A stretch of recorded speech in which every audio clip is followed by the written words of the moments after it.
Copyright free video কোথায় পাবেন বা অন্যের ভিডিও কিভাবে কপিরাইট ফ্রি করে ইউজ করবেন। আমরা সবাই জানি অন্যের ভিডিও থেকে টাকা ইনকাম করা যায়। তো অন্যের ভিডিও যদি আপনি ডাউনলোড করে আপনার ফেসবুক পেজ অথবা ইউটিউব চ্যানেলে আপলোড করেন তাহলে কিন্তু কপিরাইট স্ট্রাইক খাবেন। তো এর জন্য কি করতে হবে, আপনাকে ডাউনলোডকৃত ভিডিওটা কিন্তু কপিরাইট ফ্রি করতে হবে। আপনি যারাই ভিডিও ডাউনলোড করেন না কেন সেই ভিডিওটা কিন্তু অবশ্যই আপনার চ্যানেলে আপলোড করার আগে, আপনার পেজে আপলোড করার আগে কিন্তু কপিরাইট ফ্রি করতে হবে। তবেই কিন্তু আপনি ভিডিওটা আপনার ফেসবুক পেজ অথবা ইউটিউব চ্যানেলে আপলোড করতে পারবেন। বন্ধুরা, স্ক্রিনে আপনারা দেখতে পাচ্ছেন এরকম শত শত ভিডিও আছে, যেগুলো ভিডিও অন্যজনের ভিডিওগুলো সেগুলো কি করছে, কেটে কেটে সেগুলো একটা মডিফাই করে কিন্তু তাদের ফেসবুক পেজ অথবা ইউটিউব চ্যানেলে আপলোড করেছে।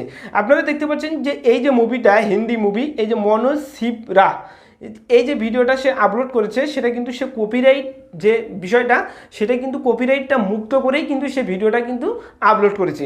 তারপর যে ফেসবুক পেজটা দেখতেছেন এখানেও কিন্তু সে হিন্দি মুভি ডাউনলোড করে কিন্তু আপলোড করেছে এবং এখানে কিন্তু মিলিয়ন মিলিয়ন কিন্তু ভিউ হয়েছে। দেখতে পাচ্ছেন 47 মিলিয়ন কিন্তু ভিউ হয়েছে। তো তারপরে যদি আপনারা যান দেখতে পারবেন এরকম শত শত না, এরকম হাজার হাজার ভিডিও আছে যে তারা ইউটিউব থেকে ডাউনলোড করে তামিল মুভি, হিন্দি মুভি বা যে কোনো মুভি তারা ডাউনলোড করে সেটা কপিরাইট ফ্রি করে কিন্তু এখানে কিন্তু ফেসবুক পেজে আপলোড করতেছে এবং সেখান থেকে কিন্তু টাকা ইনকাম করতে পারতেছে। তো বন্ধুরা, আজকে আমি আপনাদেরকে A to Z শেখাবো যে কপিরাইট ফ্রি ভিডিও কোথায় থেকে ডাউনলোড করবেন, অথবা অন্য যে কোনো ভিডিও ডাউনলোড করে সেটা কপিরাইট ফ্রি করে আপনি আপনার ফেসবুক পেজ অথবা ইউটিউব চ্যানেলে আপলোড করবেন। তো বন্ধুরা, এই কাজটি করার জন্য আপনার ফোনে থেকে যে ইউটিউব অ্যাপসটি আছে সেই অ্যাপসটি ওপেন করে নেবেন। তারপর এখানে আপনারা সার্চ দিবেন তামিল মুভি অথবা হিন্দি মুভি অথবা যে কোনো বাংলা মুভি লেগেও আপনারা সার্চ করতে পারবেন। তো আমি এখানে সার্চ করলাম হচ্ছে তামিল মুভি, আমি তামিল মুভি লিখে সার্চ করলাম। তো এরপর এখানে যে মুভিগুলো আসবে আপনি যদি সরাসরি এই মুভিগুলো যদি ডাউনলোড করে আপনার ফেসবুক পেজ অথবা আদার যে ইউটিউব চ্যানেলগুলো আছে সেগুলোতে যদি আপলোড করেন তাহলে কিন্তু আপনি কপিরাইট স্ট্রাইক খাবেন। তো এর জন্য কি করতে হবে, আপনাকে কিন্তু এখানে কপিরাইট ফ্রি ভিডিওগুলো ডাউনলোড করতে হবে, কপিরাইট ফ্রি মুভিগুলো ডাউনলোড করতে হবে। তো এর জন্য আপনি কি করবেন, এই যে 3 ডট যে চিহ্নটা দেখতে পাচ্ছেন এখানে টাচ করবেন। তো এখানে টাচ করার পর সার্চ ফিল্টার নামে একটা অপশন আসবে, সেখানে টাচ করবেন। করার পর এখান থেকে ক্রিয়েটিভ কমন্স একটা অপশন আছে সেখানে টাচ করবেন। তো করার পর এখান থেকে অ্যাপ্লাই যে অপশনটা আছে সেখানে টাচ করবেন। এরপর যে ভিডিওগুলো আসবে সেই ভিডিওগুলো কিন্তু আপনি ডাউনলোড করবেন এবং সেগুলো কিন্তু কাস্টমাইজ করে কিন্তু আপনার ফেসবুক পেজ অথবা ইউটিউব চ্যানেলে আপলোড করতে পারবেন। এরপর কিন্তু কোনো কপিরাইট আসবে না। তো বন্ধুরা, আপনারা ভিডমেট অ্যাপ ইউজ করে কিন্তু এই ভিডিওগুলো ডাউনলোড করতে পারবেন অথবা এই লিঙ্কগুলো কপি করে অনলাইন থেকে কিন্তু ভিডিওগুলো ডাউনলোড করতে পারবেন। তো আমি ডাউনলোডটা দেখাবো না, কারণ আমি যদি ডাউনলোড দেখাই তাহলে কিন্তু আমার চ্যানেলে কিন্তু কপিরাইট স্ট্রাইক আসবে। তো আমি ডাউনলোড করবো না, তো আপনারা যে কোনো উপায়ে ভিডিওগুলো ডাউনলোড করে নেবেন। তো বন্ধুরা, ভিডিওটি ডাউনলোড হয়ে গেলে আপনারা আপনাদের ফোনে থাকা কাইনমাস্টার অ্যাপটি ওপেন করবেন, অথবা আপনার ফোনে যদি কাইনমাস্টার অ্যাপটি না থাকে তাহলে আপনি প্লে স্টোর থেকে কাইনমাস্টার অ্যাপটি ডাউনলোড করে নেবেন। তো ডাউনলোড করার পর আপনি আপনার কাইনমাস্টার অ্যাপটি ওপেন করবেন। ওপেন করার পর এরকম চলে আসবে। তারপর আপনারা এখানে দেবেন ক্রিয়েট নিউ অপশনে টাচ করবেন। যেহেতু আপনি ভিডিওটা ফেসবুক পেজে অথবা ফেসবুক প্রোফাইলে ছাড়বেন সেক্ষেত্রে আপনি 1:1 এটা সিলেক্ট করে নেবেন। নেওয়ার পর এখান থেকে ক্রিয়েট অপশনে টাচ করবেন। তো আপনি যদি ইউটিউবে ভিডিওটা ছাড়তে চান সেক্ষেত্রে আপনি এটা অপশনটা সিলেক্ট করে নেবেন, আর যদি ফেসবুকে করতে চান সেক্ষেত্রে আপনি এটা সিলেক্ট করে নেবেন। ঠিক আছে, নেওয়ার পর এখান থেকে ক্রিয়েট অপশনটাতে টাচ করে দিবেন। তো টাচ করার পর এরকম চলে আসবে। তো তারপর এখান থেকে আপনার ইমেজ অ্যাসেট যে অপশনটা আছে সেখানে টাচ করবেন। করার পর এখান থেকে যে কোনো একটা ইমেজ আপনারা নিয়ে নেবেন সিলেক্ট করে। ঠিক আছে, নেওয়ার পর আপনারা একটু ব্যাগে চলে যাবেন। নেওয়ার পর একদম ফার্স্ট যে অপশনটা আছে সেখানে চলে আসবেন। এখান থেকে লেয়ার যে অপশনটা আছে সেখানে টাচ করবেন। করার পর এখান থেকে মিডিয়া অপশনে টাচ করবেন। করার পর একটু আগে যে ভিডিওটা ইউটিউব থেকে ডাউনলোড করেন সেই ভিডিওটা আপনার ডাউনলোড ফোল্ডারে গিয়ে ভিডিওটা সিলেক্ট করে নেবেন। তো আমি এই ভিডিওটা ডাউনলোড করেছি, এটা আমি সিলেক্ট করে নিলাম। ঠিক আছে, তো সিলেক্ট করে নেওয়ার পর আমি ভিডিও বরাবর আমি যে প্রথম যে লেয়ারটা নিয়েছি সেই লেয়ারটা আমি দিয়ে দেবো। তো আমি এটা ভিডিও বরাবর দিব, এর জন্য আমি কি করবো, এটা টেনে নিয়ে যাব। ঠিক আছে, তো আপনারা এইভাবে কাজটা করবেন। আমি এই ভিডিও বরাবর এটা টেনে নিয়ে গেলাম।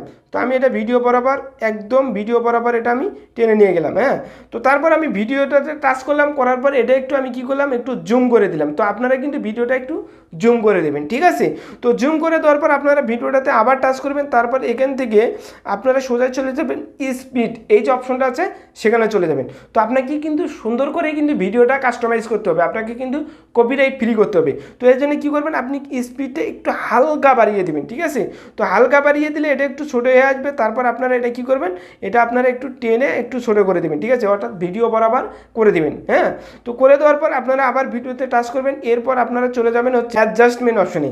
তো অ্যাডজাস্টমেন্ট অপশনে যাওয়ার পর আপনারা হালকা একটু ভিডিওর কালার গ্রেডগুলো একটু কম বেশি করে দেবেন। তো আমি ব্রাইটনেসটা একটু বাড়িয়ে দিলাম। কন্ট্রাস্টটা একটু বাড়িয়ে দিলাম, তারপর যে সিচুয়েশনটা একটু কমে দিলাম, এগুলো একটু কম বেশি করে দিবেন। হ্যাঁ, আপনাদের যেভাবে করলে সুন্দর হবে সেইভাবে কিন্তু একটু কম বেশি করে দিয়ে নেবেন, ঠিক আছে। তো তারপর করে দেওয়ার পর আপনারা এটা ব্যাগে চলে যাবেন। তারপর আপনারা এখান থেকে মিক্সার অপশনে চলে যাবেন। মিক্সার অপশনে গিয়ে সাউন্ডটা একটু হালকা বাড়িয়ে দিবেন, ঠিক আছে, 120 130 করে দিবেন। হ্যাঁ, তো আপনারা এটা সাউন্ডটা একটু বাড়িয়ে দিলেন। তারপর এখন সর্বশেষ যে কাজটি করবেন সেটা হচ্ছে যে আপনি ভিডিওটা A to Z দেখবেন। তো ভিডিওটা দেখার পর যে জায়গাগুলো ইমোশনাল মনে হবে বা একটা ভিডিও দেখার পর যে জায়গার পর আরেকটা সিনারি চলে আসবে, তো সেখানে আপনারা কি করবেন, এই ভিডিওর অপশনে টাচ করে এই যে ট্রিম বা স্লাইড অপশনে গিয়ে এটা স্লাইড করে দিবেন। তো আমি ভিডিওটা না দেখে কাটতেছি, তো আপনারা ভিডিওটা দেখে দেখে যে জায়গাটা ইমোশনাল বা যে জায়গাটা চমকপ্রদ এই জায়গাটা আপনারা স্লাইড করে নেবেন। তো আমি আবার স্লাইড করে ধরলাম এই জায়গাটা, তো আমি এটা আবার স্লাইড করে নিলাম, ঠিক আছে। তো নেওয়ার পর আপনি কি করবেন, ফার্স্ট পার্টটা ঠিক থাকবে, তো ফার্স্ট পার্টের অপশনে আপনি টাচ করবেন, করার পর ইন অ্যানিমেশন যে অপশনটা আছে সেখানে টাচ করে আপনি একটা অ্যানিমেশন সেট করে দিবেন, ঠিক আছে। তো তারপর আপনি সেকেন্ড পার্টে যাবেন। সেকেন্ড পার্টে গিয়ে আপনি অন্যরকম একটা অ্যানিমেশন সেট করবেন, তো ভিডিওর সাথে যেন মিল খায় সেরকম একটা অ্যানিমেশন আপনি সেট করে দিবেন। তারপর 3 নম্বর অপশনে যাবেন। 3 নম্বর অপশনে যাওয়ার পর আবার ইন অ্যানিমেশনে যাওয়ার পর আপনি এখান থেকে যে কোনো একটা অ্যানিমেশন দিয়ে দেবেন, অর্থাৎ ভিডিওর সাথে যেন মিল হয়ে যেন ভিডিওটা যেন চলে, ঠিক আছে। তো আমি যদি এখন ভিডিওটা যদি প্লে করি তাহলে আপনারা দেখতে পারবেন যে আমি ভিডিওটা প্লে করতেছি, এরপর আমার কিন্তু অ্যানিমেশনটা কিন্তু চলে এসেছে, দেখতে পাচ্ছেন অ্যানিমেশন কিন্তু আমার চলে আসবে। তো আপনারা কিন্তু এইভাবে যদি ভিডিওটা কাস্টমাইজ করবেন, ঠিক আছে। মোট কথা আপনারা ভিডিওটা সুন্দর করে কাস্টমাইজ করবেন। তো করার পর কী করবেন, এই যে অপশনটা দেখতে পাচ্ছেন এখানে টাচ করে ভিডিওটা সেভ করে নেবেন, এবং এই ভিডিওটা সেভ হয়ে গেলে আপনি আপনার ফেসবুক পেজ অথবা ইউটিউব চ্যানেলে কিন্তু আপলোড করতে পারবেন। এই ভিডিওটাতে কিন্তু কোনো রকম কপিরাইট ইস্যু আসবে না, কারণ এই ভিডিওটা আপনি ইউটিউবের ক্রিয়েটিভ কমন্স থেকে ডাউনলোড করেছেন, আর 2 হচ্ছে এই ভিডিওটা আপনি সুন্দরভাবে কাস্টমাইজ করেছেন, এবং আপনি যদি আপনার ফেসবুক পেজে অথবা ইউটিউব চ্যানেলে আপলোড করেন তাহলে কিন্তু আপনি অনেক টাকা ইনকাম করতে পারবেন। তো বন্ধুরা, এই ভিডিও থেকে যদি নতুন কিছু শিখে থাকেন তাহলে অবশ্যই আমার চ্যানেলটি সাবস্ক্রাইব করবেন এবং কমেন্ট করে আপনাদের মতামত জানাবেন।